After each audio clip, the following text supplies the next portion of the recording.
Assalamualaikum warahmatullahi wabarakatuh. Salam sejahtera bagi kita semua. Perkenalkan, nama saya Ajeng Wayu Anggita. Saya seorang guru di SMP IT Rodotus Solihin yang terletak di Kecamatan Sayung, Kabupaten Demak. Pada kesempatan kali ini, saya ingin berbagi tentang bagaimana saya menginternalisasi pemikiran Ki Hajar Dewantara dalam peran saya sebagai seorang pembelajar dan pembelajar. Sebagai latar belakang, Ki Hajar Dewantara atau lebih kita kenal sebagai KHD adalah Menteri Pendidikan pertama di Indonesia. Beliau adalah seorang tokoh pendidikan nasional yang sangat berpengaruh di Indonesia. Beliau memperkenalkan konsep pendidikan yang berpusat pada anak. Ada 3 prinsip utama yang diajarkan oleh KHD yang ingin saya refleksikan dalam konteks saya sebagai seorang guru. Yang pertama, teringang, ngerti atau mengerti. Kemudian rasa, menghayati, dan melakoni, melaksanakan. Konsep ini menekankan pentingnya pemahaman yang mendalam, penghayatan yang tulus, dan pelaksanaan yang nyata dalam pendidikan. Yang kedua, tripusat pendidikan. Pendidikan formal atau sekolah, kemudian pendidikan informal, ada di lingkup keluarga, dan pendidikan non-formal, yaitu di masyarakat. Ketiga pusat ini harus bersinergi untuk menghasilkan pembelajaran yang utuh. Yang ketiga, konteks yang ketiga yaitu prinsip kepemimpinan. Yang pertama ingangso sung tulodo, di depan memberikan teladan. Yang kedua ada ing madyo mangun karso, di tengah membangun semangat. Dan yang terakhir tutwuri handayani, di belakang memberi dorongan. Sebagai seorang pembelajar, saya selalu berusaha untuk terus belajar, mempelajari hal-hal baru, dan senantiasa ingin meningkatkan kompetensi saya sebagai pendidik.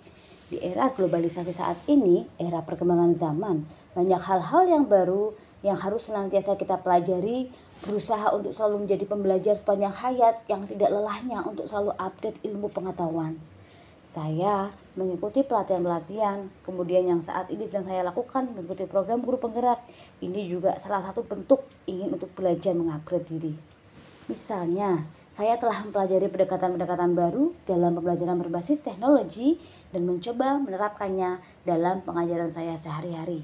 Saya berusaha untuk mengerti atau memahami setiap perubahan ini dengan sungguh-sungguh, kemudian ngerosok atau menghayati dampaknya terhadap pendidikan di sekolah saya dan melakoni atau melaksanakan pembelajaran yang inovatif.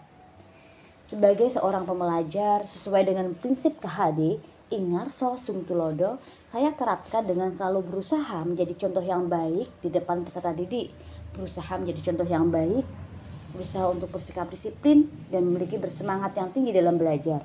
Prinsip selanjutnya, ing madyo mangun karso. Misalnya, saya senantiasa memberikan dorongan kepada peserta didik untuk berpartisipasi aktif mengikuti kegiatan-kegiatan positif yang ada.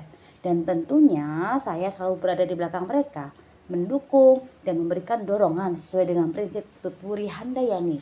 Saya percaya bahwa setiap siswa itu memiliki potensi yang luar biasa. Dan tugas saya sebagai seorang pendidik adalah membantu mereka menemukan dan mengembangkan potensi tersebut. Selanjutnya, konsep tripusat pendidikan. Di sekolah kami sering mengajak anak-anak untuk belajar di luar ruangan melalui kegiatan proyek penguatan profil pelajar Pancasila. Anak-anak pernah kami ajak untuk live in di sebuah laboratorium kemerdekaan. Itu adalah sebuah desa yang ada di Wonosobo, dan mereka kami ajak untuk hidup berbau dengan masyarakat yang ada di desa tersebut. Mereka belajar tentang adat istiadat, budaya, dan belajar tentang hidup bertoleransi, berdampingan dengan masyarakat yang berbeda agama. Ini jalan dengan konsep pusat pendidikan yang diajarkan oleh KHD.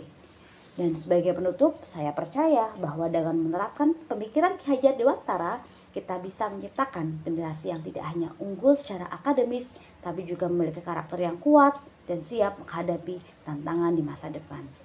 Pendidikan adalah kunci untuk menciptakan perubahan positif dalam masyarakat. Dan saya berkomitmen untuk terus belajar dan mengajar dengan penuh dedikasi yang tinggi. Terima kasih banyak atas perhatiannya. Wassalamualaikum warahmatullahi wabarakatuh.